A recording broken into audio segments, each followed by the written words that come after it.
It was a bright morning in downtown Atlanta, the kind of day where the world seemed to hum with possibilities.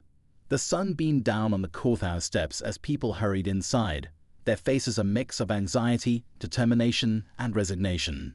Among the bustling crowd was Karen Wallace, a woman who stood out not just for her designer wardrobe or perfectly coiffed hair, but for the air of entitlement she carried like a second skin.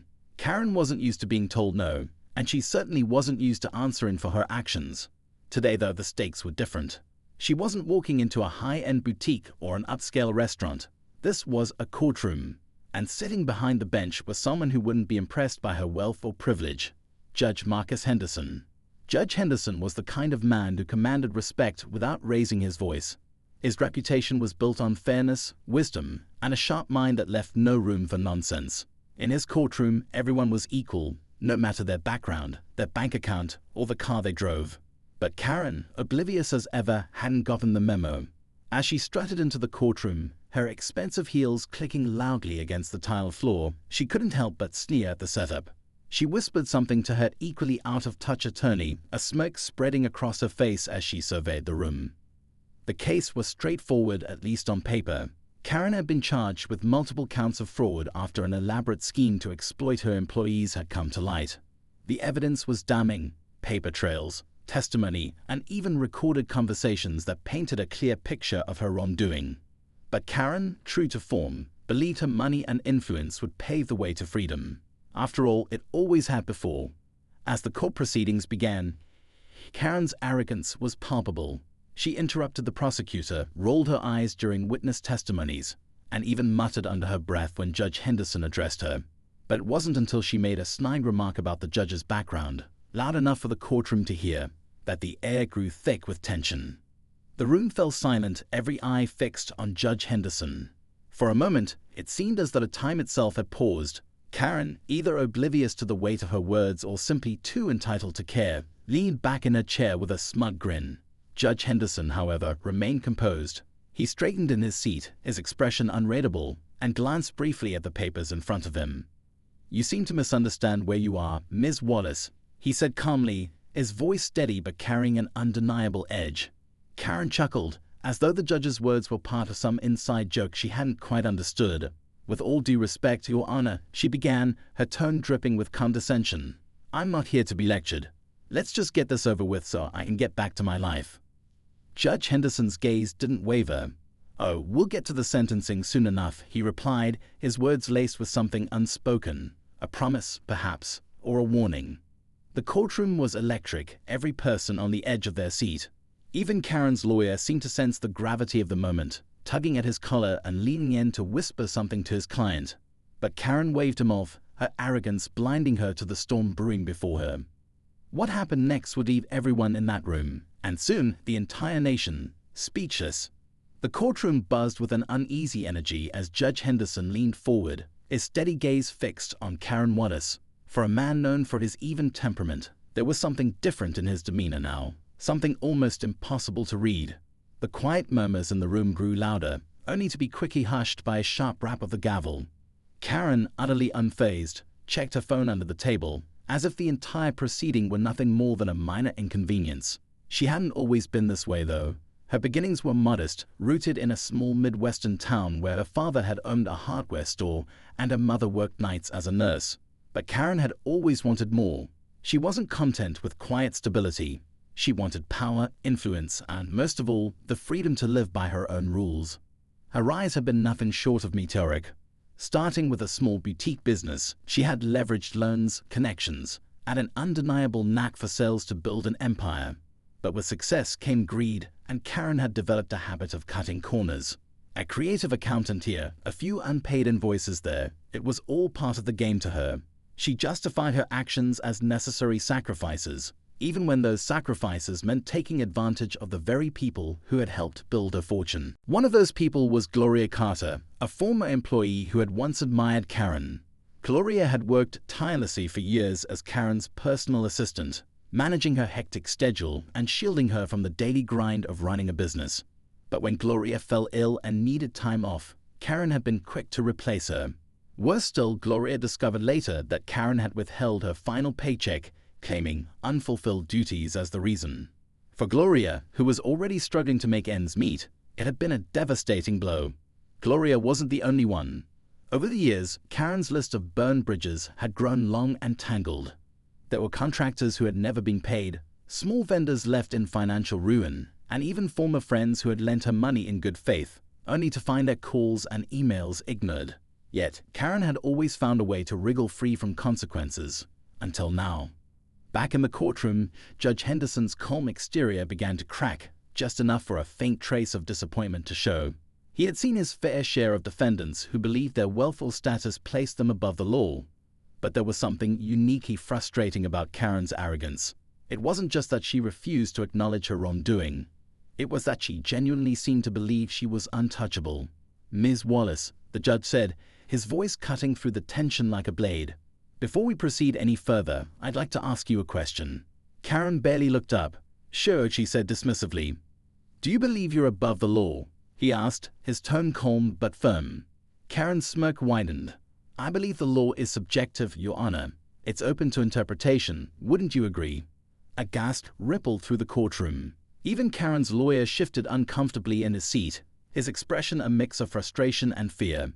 Judge Henderson took a deep breath, clearly measuring his words. "The law, Ms. Wallace, is not a suggestion. It is a framework designed to ensure fairness and justice for all, concepts you seem to have little regard for." Karen opened her mouth to respond, but the judge held up a hand, silencing her. "We will continue with the testimonies," he said, turning his attention to the prosecutor. The next witness called to the stand was Gloria Carter. Karen's eyes narrowed as Gloria entered the courtroom, her steps tentative but determined. Despite her frail appearance, evidence of the illness she was still battling, there was a quiet strength about her that commanded attention. Gloria took her oath and sat down, her hands clasped tightly in her lap.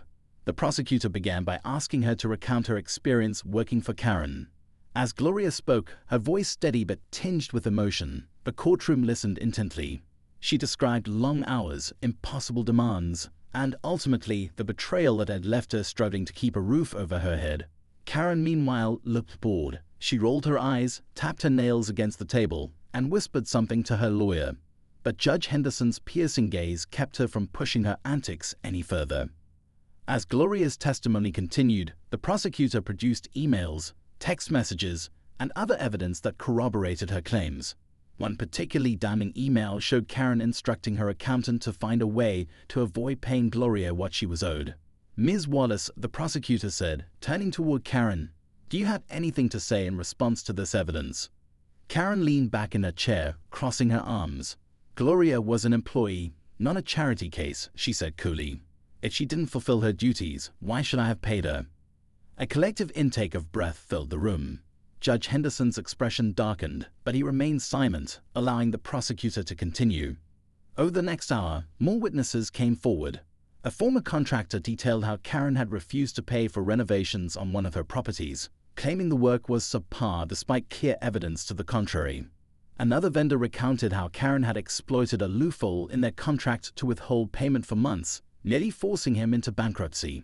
With each testimony, the weight of Karen's actions became harder to ignore. Yet she remained unmoved, her confidence unwavering. As the day wore on, Judge Henderson called for a brief recess. The courtroom emptied, but Karen stayed behind, sitting at the defense table with a smug expression. Her lawyer leaned in, his voice low but urgent. "Karen, you're not winning any points with this attitude," he said. Karen waved him off. "Relax," she said. "He's just another judge. I've dealt with worse." Her lawyer sighed, rubbing his temples. "This judge isn't like the others," he muttered, almost to himself. Karen's arrogance faltered for a brief moment, but she quickly recovered, brushing off his concern. She was convinced that as always her money and connections would see her through. What she didn't realize, however, was that Judge Henderson wasn't just any judge. He had a reputation for delivering sentences that were not only fair but deeply impactful. Sentences designed to teach lessons that went beyond the confines of the law. As the courtroom filled again and the proceedings resumed, a sense of anticipation hung in the air.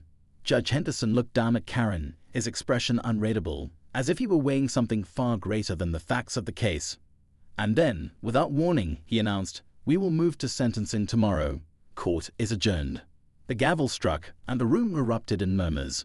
Karen stood, brushing off her designer blazer, still convinced the next day would bring her vindication. But as she walked out of the courtroom, Judge Henderson's parting words echoed in her mind. "Some lessons," he had said softly, "are learned the hard way." She dismissed it as nothing more than a dramatic flourish, unaware that her life was about to change in ways she could never have imagined. As the courthouse emptied for the day, Karen strutted down the steps with her lawyer trailing behind. Reporters had gathered outside, their cameras clicking furiously as they shouted questions. Karen didn't break stride, throwing on her oversized sunglasses and pretending not to notice the chaos around her. "Karen, any comments on today's hearing?" One reporter called out. "Do you feel confident about the sentencing tomorrow?" Another chimed in. Karen smirked but said nothing. She didn't need to engage with them. The narrative would shift in her favor soon enough. Her lawyer, however, was visibly tense. He knew Judge Henderson's reputation better than Karen did, and as much as he hated to admit it, he was worried. As they climbed into the sleek black car waiting for them, Karen's phone buzzed with a notification. It was a message from her PR team, advising her to issue a public statement acknowledging the case and expressing regret. Karen scoffed. "I don't need to apologize for anything," she muttered, tossing the phone onto the seat beside her. Her lawyer hesitated, choosing his words carefully. "Karen, this judge isn't like the ones you dealt with before. He's not interested in appearances or money. He cares about justice." Karen rolled her eyes, adjusting the diamond bracelet on her wrist. "Everyone cares about money. You'll see." The car pulled away, leaving the reporters and the courthouse behind. But while Karen remained confident, others were far from reassured. Gloria Carter sat on a bench just outside the courthouse doors, clutching her purse tightly. She had been strong on the stand, but now, with the weight of the day's events sinking in, her resolve wavered. A young man approached her, his face etched with concern. "Mom, are you okay?" he asked, kneeling beside her. Gloria managed a small smile. "I'm fine, Marcus. It's just hard, you know." Marcus nodded, his jaw tightening. He had watched his mother struggle for years, her health deteriorating while Karen Wallace lived in luxury. Seeing her finally confront Karen in court had been both cathartic and heartbreaking. "She's not going to get away with this," Marcus said firmly. "Not this time." Gloria patted his hand, her eyes glistening with unshed tears. "I hope you're right," she said softly. Meanwhile, back at her penthouse apartment, Karen was celebrating. She had invited a few close friends over, pouring expensive champagne and laughing about the day's events. "Can you believe the nerve of that judge?" she said, her voice dripping with mockery. "Acting like he's some kind of moral authority. Please." Her friends laughed along, their loyalty fueled more by Karen's wealth than any genuine connection. "What about that woman? What's her name?" "Gloria?" one of them asked. Karen waved her hand dismissively. "Oh, she's nothing. Just another bitter ex-employee trying to make herself a victim. People like her are a dime a dozen." As the laughter filled the room, Karen's phone buzzed again. This time, it was an email from her lawyer marked urgent. Karen ignored it, pouring herself another glass of champagne. She wasn't going to let anyone ruin her evening. But while Karen reveled in her arrogance, the wheels of justice were turning. Judge Henderson sat alone in his chambers, reviewing the day's proceedings. The evidence against Karen was overwhelming, but it wasn't just about her crimes. It was about the message her actions sent, the idea that power and privilege could shield someone from accountability. He closed the file and leaned back in his chair, his mind drifting to the stories he'd heard in court. Gloria's quiet dignity, the contractor's frustration, the vendor's despair, it all painted a picture of a woman who had left a trail of destruction in her wake. Judge Henderson knew he had a responsibility, not just to the victims, but to the community as a whole. The next morning, as the courthouse doors opened, a crowd had already gathered. Word had spread about the case, and people were eager to see how it would unfold.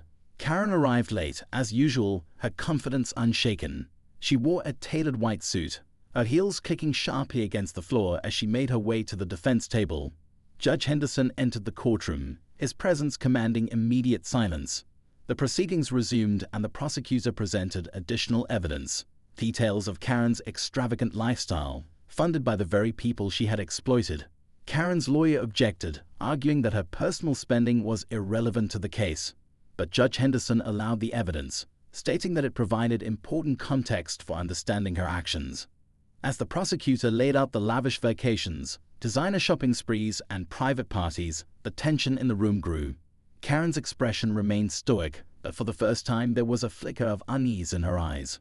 The prosecutor concluded by addressing the court directly. Your Honor, this case is about more than financial fraud. It's about accountability. Ms. Wallace has consistently used her wealth and privilege to avoid responsibility for her actions. It's time for that to change. Judge Henderson nodded thoughtfully, his gaze shifting to Karen. Ms. Wallace, do you have anything to say before I render my decision? Karen stood, smoothing the fabric of her suit. She looked directly at the judge, her tone confident and unapologetic. I believe this entire case has been blown out of proportion, she began. Yes, mistakes were made, but I've built businesses that provide jobs for hundreds of people. I've contributed to this community in ways that most people can't even imagine. If anything, I'm being punished for my success. A murmur ran through the courtroom, a mix of disbelief and outrage. Judge Henderson raised his hand, silencing the crowd. Thank you, Ms. Wallace, he said simply. We'll take a short recess before sentencing. As the courtroom emptied once more, Karen felt a pang of uncertainty for the first time. She glanced at her lawyer, who avoided her gaze. The confidence she had carried so effortlessly now felt like a fragile facade. In the hallway, Gloria sat quietly with Marcus, her hands trembling slightly. Do you think he'll do the right thing? She asked. Marcus squeezed her hand. I think he will, he said, though his voice betrayed a hint of doubt. When the court reconvened, all eyes were on Judge Henderson. The air was thick with anticipation, every person holding their breath as they waited for his next words. Karen shifted in her seat, suddenly hyper-aware of the gravity of the moment. For once, she felt something she hadn't felt in years. Fear. Judge Henderson cleared his throat, his expression unreadable. Ms. Wallace, he began, justice is not just about punishment. It's about ensuring that the harm caused by one's actions is acknowledged and, whenever possible, repaired. He paused, letting his words sink in. Karen gripped the edge of the table, her knuckles white. The room fell silent, everyone on the edge of their seats as they awaited the judge's final decision. The courtroom was so silent that the faint hum of the overhead lights felt deafening. All eyes were fixed on Judge Henderson as he carefully turned a page in his notes, his movements deliberate, as if he were measuring every second. Karen sat stiffly, her usual air of arrogance slowly giving way to unease. For the first time, she felt a growing sense of dread in the pit of her stomach, a feeling she hadn't experienced in years. The judge folded his hands and looked directly at Karen. His expression was calm, almost sympathetic, but his eyes carried a weight that made it impossible to look away. Ms. Wallace, he began, his voice steady and measured. This case is not only about the financial harm you've caused, but also about the intangible damage, the erosion of trust, the disregard for human dignity, and the message your actions send to others. Karen shifted in her seat, her jaw tightening. Her lawyer leaned over, whispering something to her, but she brushed him off. She wasn't going to let anyone speak for her. Not now. I've reviewed every piece of evidence and listened carefully to the testimonies, Judge Henderson continued. What stands out most to me is not the scale of your fraud or the lavish lifestyle you maintained at others' expense. It is your complete lack of remorse. A murmur rippled through the courtroom. Karen's face flushed slightly, but she kept her expression neutral. Your Honor, Karen interjected, her voice firm but controlled. I understand that mistakes were made, but I've also created opportunities for many people. I contributed to this community in ways that are being overlooked here. The judge raised a hand to silence her. This is not a debate, Ms. Wallace, he said firmly. You've had ample opportunity to express regret or take responsibility, but instead, you've chosen to deflect blame and dismiss the suffering of those you've wronged. Karen opened her mouth to respond, but the look in Judge Henderson's eyes stopped her. For the first time, she felt the full weight of his authority, and it was almost unbearable. Before I pass sentence, the judge said, turning to the prosecutor, I would like to hear one final statement from the victims. Gloria Carter rose slowly from her seat, her son helping her stand. As she walked to the front of the courtroom, the quiet strength she had shown throughout the trial seemed to grow. She faced the judge, her hands trembling slightly, but her voice was clear and steady. Your Honor, she began, I worked for Ms. Wallace for over a decade. I gave her my time, my energy, and my loyalty. When I got sick, I didn't expect special treatment. All I wanted was to be treated fairly. But instead, I was discarded like I didn't matter. Her voice cooled for a moment, but she pressed on. I've struggled to rebuild my life since then. I'm not the only one. Ms. Wallace's actions have hurt so many people who didn't have the resources to fight back. We're here today because we want justice, not just for ourselves, but for everyone who's been made to feel invisible. The courtroom erupted in soft murmurs of agreement. Gloria returned to her seat, her son wrapping an arm around her as she sat down. Karen's face was unreadable, but a flicker of something, shame perhaps, passed over her features. She quickly suppressed it, lifting her chin and staring straight ahead. Judge Henderson leaned back in his chair, his expression thoughtful. "Thank you, Ms. Carter," he said. "Your words are a powerful reminder of what is at stake here." He turned his attention back to Karen.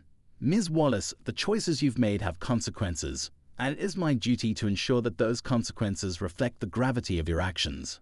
However, justice is not solely about punishment. It is about accountability, learning, and ultimately redemption." The tension in the room was palpable, every person on edge as they waited for the judge's next words. Karen's heart pounded in her chest, her carefully constructed composure beginning to crack. For the first time, she wasn't sure what would happen next. Judge Henderson picked up his gavel but hesitated, his eyes locking onto Karen's. The room felt as though it were holding its collective breath, the weight of the moment pressing down on everyone inside. "Ms. Wallace," he said, his voice cutting through the silence like a blade, "you are about to learn that no one, not even the powerful, is above the law." The gavel struck, and the sound echoed through the courtroom, final and unyielding. The sentence was about to be revealed, but for now the suspense hung in the air, suffocating and electrifying all at once.